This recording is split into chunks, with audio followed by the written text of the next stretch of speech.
What's up, everybody? And we're back here, Steve. I I have the pleasure, the honor to introduce the next runner playing what is probably the greatest Burger King themed game of all time. Kefka is going to be running Sneak King. Take it away, bud. Alright, so this is Sneak King. It's, like he said, it's a Burger King game where you play as the Burger King, and I'm playing it on original Xbox. I wanted to point that out because if you go to buy a copy, you'll notice it says 360, and you can run it on an original Xbox. In fact, it's faster to do that. So if anybody wants to run this game, you now have two console options to play it. Anyway, let's go ahead and get the run started. Timing begins when I hit A on the yes prompt here in 3, 2, 1, go. Alright, so the game starts off with a lovely, like, 8-second loading screen, like all good games should, and then we're just right into it. So, the game has no definitive ending, and as such, coming up with a way to make a speed run out of this was a little bit challenging without just doing like 100%. So what I did instead was I created an any percent category, a 100% category, and a marathon category called 50%. Started that category back in, I think, 2014, and it's the most competitive category with a grand total of 2 runs on the leaderboard. So, get your runs out there, guys. Free world records. Not really, though. I've definitely spent some time routing this game. Now, let's get into kind of the mechanics of what you're seeing here. So, the object of the game is to sneak up on hungry people and deliver food to them. Now, I don't sneak all the time. I run in some cases because this is a speed run and we gotta go fast.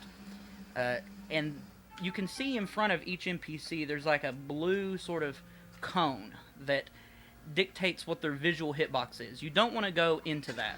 If you do, they'll see you, and for some reason, they won't be hungry anymore, which is really silly. That's exactly how life actually works. If you see who's bringing you your food, you don't want it anymore.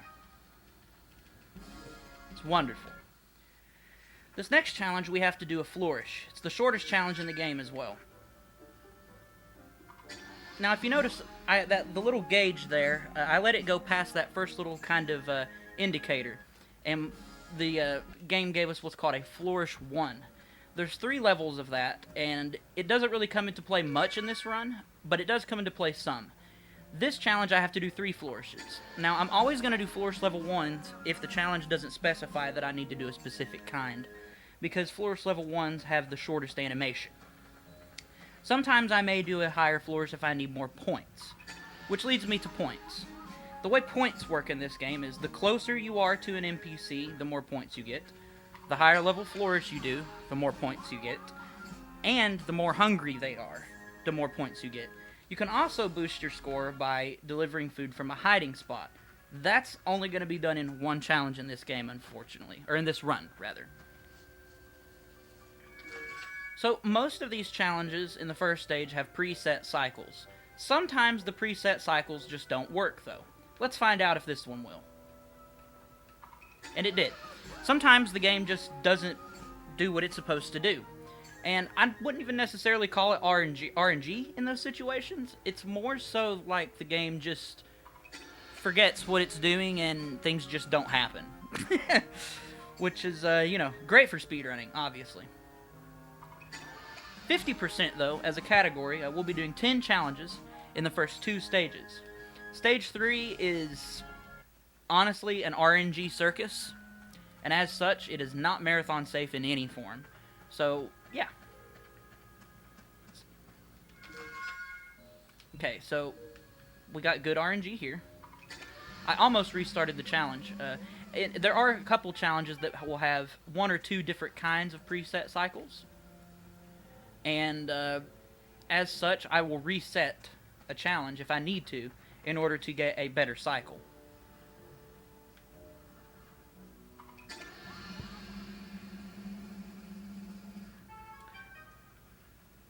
So in challenges that don't specify if I need a flourish or not, we're just going to do a regular surprise. Basically, we're just going to mash A. So here's the only hiding spot challenge. It's pretty short. as well.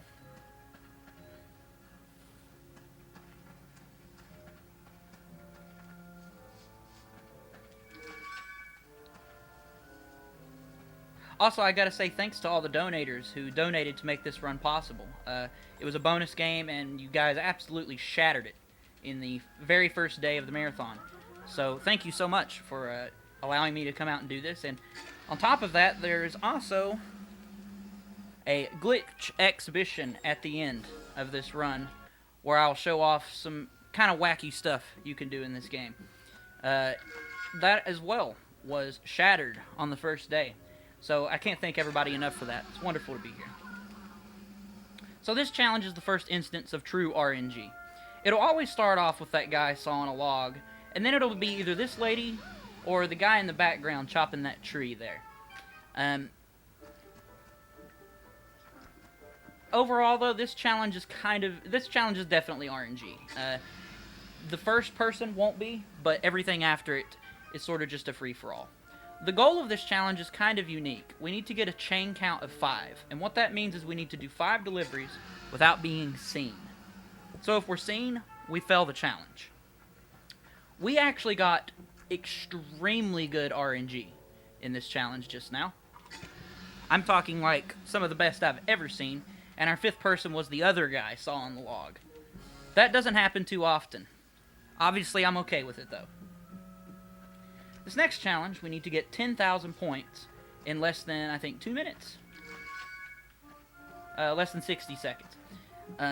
So you're going to get to see Flourish level 2s. Now, the animations for Flourishes are pretty wacky, so it'll be fun to watch that.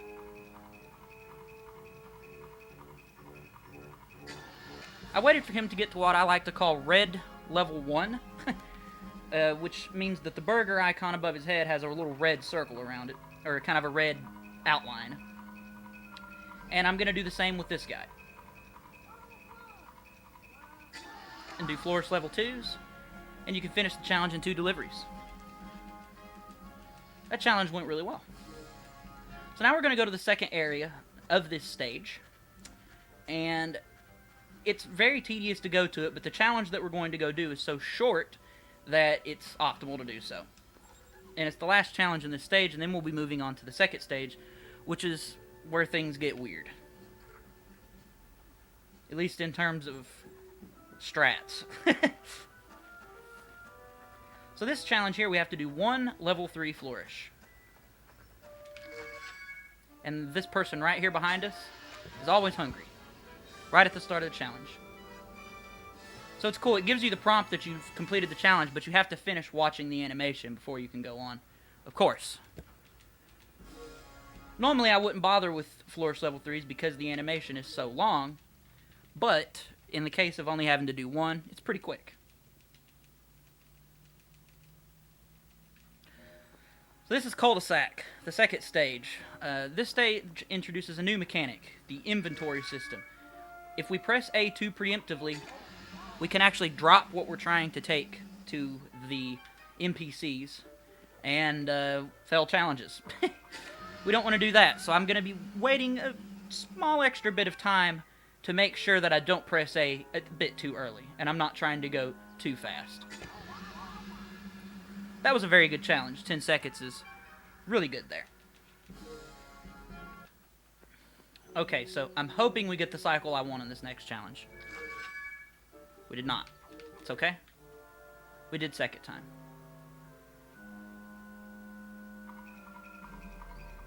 So, there's a cool glitch that you can do with NPCs. They have a sloped hitbox, and you can get on top of them if you walk into them the right way, and you can do deliveries from on top of them. It causes the camera to, like, do this weird bubble lens kind of thing. Oh, I love the way that looks. It's so silly. So, the goal of this challenge is to get 20,000 points in less than 3 minutes. A very easy task.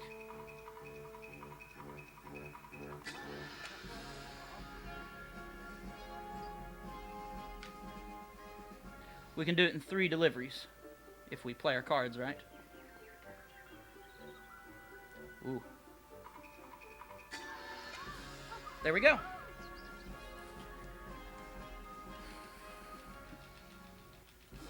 Our next challenge, we have 5 burgers, Whoppers specifically, in our inventory. And we need to deliver 5. I'm going to reset till I get the best cycle. And there it is. We're going to wait for him to get about right there.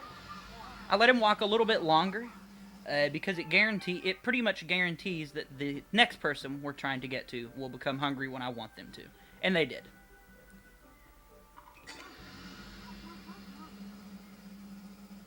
Next, we're going to go feed these 2 lovely ladies that are standing next to this really strange sprinkler kind of thing. You can see it in the background there. It's really weird. That texture is actually over top of everything. If you walk under it, you're actually on top of it when you're under it. It's really strange looking.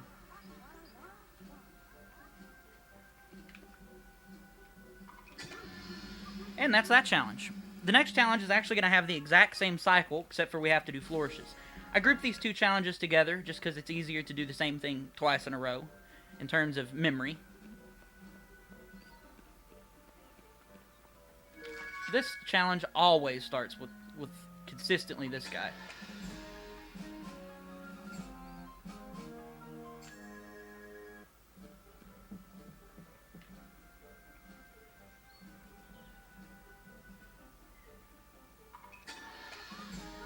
And then again, the 2 lovely ladies back by the pool.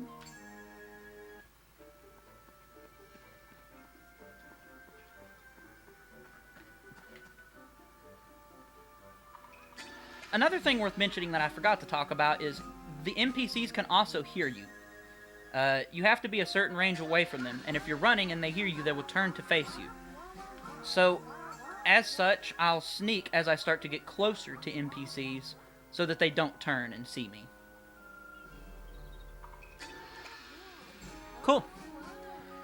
Next challenge, we have to do 2,000 points in a single delivery. It can go one of 2 ways, depending on RNG. It's going to go terribly. I can already tell you that.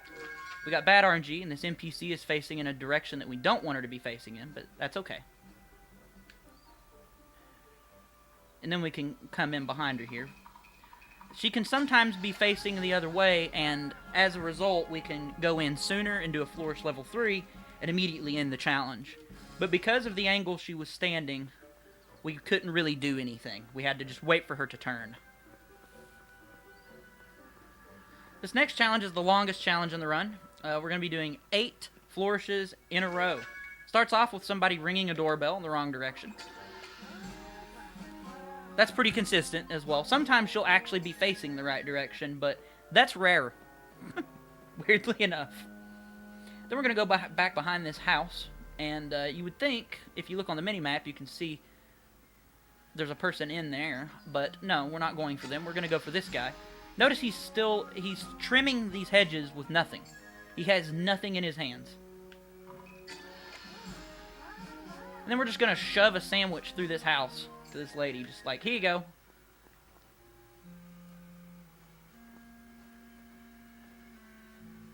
We're going to go around this way. I almost decided to go the other way. It's okay. We've been spotted, but we don't need a chain count or anything like that in this challenge. I always forget about the guy working on the car. Because he stops working on the car and then walks in circles for a second. And then he'll start working on the car again. That's pretty good luck right there. And yes, this challenge is a bit more luck-based. We kind of just have to hope that things pan out pretty okay. Alright, there's 6. We need 2 more. So I see that lady back behind the house there. But I think we're going to instead go this way. Because I'm expecting... Yep. I knew it. I was expecting someone else to pop up. And then if you look, directly behind us is... Cool. 59. That's pretty good. So, next challenge is pretty simple. We just have to get 10,000 points in less than, I think, 60 seconds. Similar to a challenge in the first stage. Actually, exactly identical. We're going to start off immediately walking right. If you notice, that blue visual hitbox thing, was right where we would be standing. And this cycle always starts off with this guy. So, if he would have seen us there, we would have lost some time. So we want to do flourish level 2s on this challenge. Once he gets to red hunger, red 1, I should say. Uh-oh. No! Okay, so we got spotted. That makes this a little more challenging. We're going to have to do a third delivery. We could have done it in just 2. But we got some rather bad luck. Nothing too terrible. Nothing a little bit of improv can't fix. This next challenge is one of my favorites in the stage. And it's also worth noting that there are only 3 challenges left in the run, and then we'll begin our glitch exhibition. I'll give a good minute's head up on time, though. And we still got a few moments. In this challenge, we need to get 5,000 points without any flourishes, which is great, because flourishes take up time. It always starts off with this guy, and we want to go right up to him and get 600 points. Then we're going to go over here, and we're just going to stand at this corner and stare at this person. Very creepily, in POV mode. Real talk, we had to wait, because I knew she was going to be the next person, and we want her to be in yellow hunger. So we get 1,200 points. And then the last person is this guy.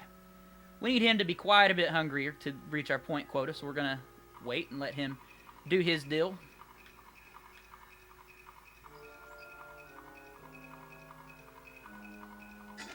And there we go. So, only 2 more challenges. This next one is one of the harder challenges in the game, for sure.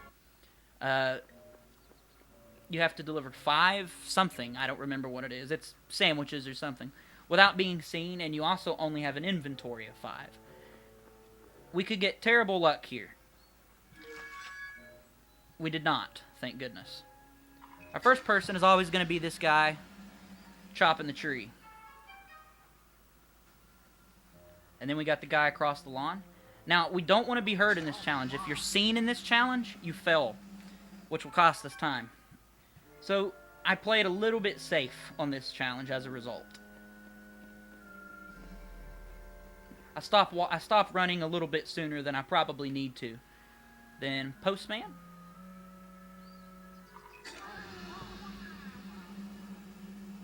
And then, hopefully, Blue Shirt Guy. Yep. And then, hopefully, the lady walking behind us.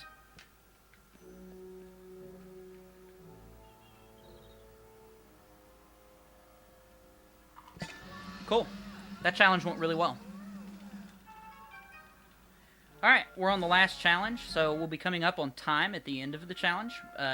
Well, not exactly at the end of the challenge. It's when I leave the level. But that being said, we're getting close. So, we have to do ascending flourishes. So we have to do a flourish 1, then a flourish 2, then a flourish 3. It's easy to mess up. It's easy to do, but it's also one of those things that's easy to mess up. I'm going to get to the other side of this guy so you can see. Oh no, I messed it up. That stinks. So we had to start the challenge over. That's really unfortunate. I stopped at the flourish gauge just a bit early. Okay, and we're going to get the bad cycle this time. Yep. That's okay.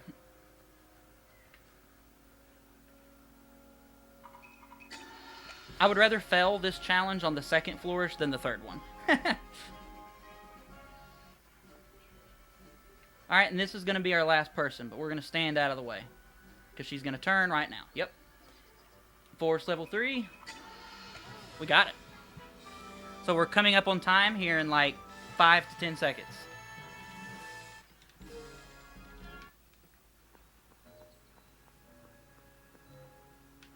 Time.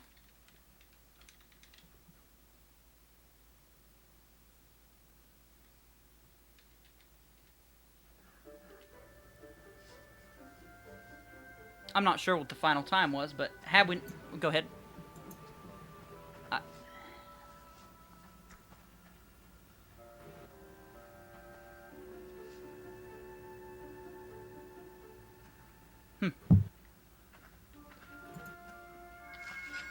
Well, at any rate, let's just go ahead and do the glitch exhibition. So, this game is very poorly programmed, so essentially just playing it is a glitch exhibition. But that being said, I've found a couple of amusing things you can do. I discovered these, story time, at AGDQ 2015 in the practice room. I ran this game for the Awful Games block, this category actually, and late into the night one night in one of the practice rooms, I was doing some practice runs, and then I started messing around. I found something kind of interesting that you can do on certain sloped hitboxes. Now, if you notice, I'll press A and he'll do this kind of shrug thing. When you do that, he'll stutter, like so. And as such, you can use that to kind of keep yourself high up on certain types of geometry, and we can work our way over here, which normally you'd never be able to get here. But then I noticed that you kind of slope up this. And if you fidget with the A button at just the right speed, if you notice, we're gaining height. We're going higher. And then, before you know it, we're standing on this thing. So then I was thinking to myself, I wonder if I can go even higher. And I couldn't. But then I figured out something interesting. See those boxes over there? I was like, well, wonder if I can stutter my way to them. And I could. So I was like, well, I wonder if I can get all the way to that porch on the other side of the house without touching the ground. So then I started to run up this house and realized it too has a slightly sloped hitbox for no apparent reason. So you can simply press the A button and kind of clip yourself up it, more or less. That's great. And I was like, well, this is fabulous. Unfortunately, you can't go over the top of the house. I have tried many, many times. However, I'm happy to report that you can get to the porch without touching the ground. I enjoy the fact that the king is like shrugging his shoulders like The whole time. why are we doing this? Like, why are we doing this? So the second glitch I have is a bit more interesting, and it's the last thing I have to show off, but it's pretty cool. So again, it's with a bit of a sloped hitbox. You can see I'll start to go up the wall right there a little bit. Now you can fidget your way up the side of this hill here, and it's a little finicky. Might take me a try or two, but it won't be anything major. Alright, this is what we want to see. That kind of rapid pumping motion. And then, there we go. So we fall through the ground, and there goes the world behind us. We're fading off into the nothingness. And for some reason, if you look at the mini-map, notice you can hear the character moving, but I'm not moving. So for some reason, there's the whole underside of the map is a sloped hitbox. So you have to consistently press A to move around under here. And I found that you can interact with things that are above ground from here. And one funny little result of that is this. We're going to go to that house that I went through during the run, and we're going to open the door to go into it, but from under the map. This is glorious, by the way. Alright, so notice the mini-map's fading. We're going into the house. Alright, cool. So we open the house from the wrong side, naturally, and go into the door the wrong way. And cool, we're now inside the house. We opened it from under the map, and for some reason we're in it. You normally can't see this stuff in the game, so these are essentially unused assets, I guess? I mean, they're used, but you never normally get here. So, yeah. Whoever lives here, they kind of got a problem.